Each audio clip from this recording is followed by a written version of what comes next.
Saya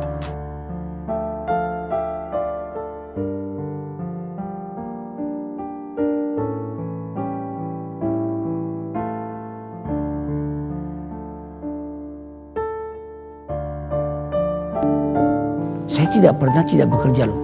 Kalau orang pernah tanya sama saya, Pak Habibie, kok bisa begitu? Mentalitas apa itu? Saya mentalitas sepeda. Kalau Anda naik sepeda, Anda berhenti, Anda jatuh. Jadi kalau saya berhenti bekerja, saya mati.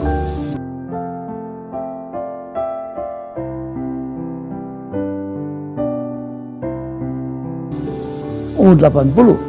Kalau ditanya Habibie umur berapa? 90 kurang 10. Tapi jiwanya 17 tahun. Tidak ada bedanya. Saya umur 80 tahun. Kenapa? Karena alasan-alasan tadi yang saya berikan. Itu motivasinya.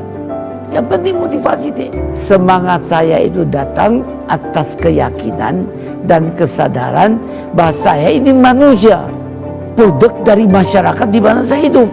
Karena saya dan keluarga saya dulu dan sekarang dan masa depan ada bagian terpadu dari masyarakat ini. Kalau masyarakat ini makmur, ya keluarga saya ikut makmur. Karena itu saya terus tidak mau berhenti.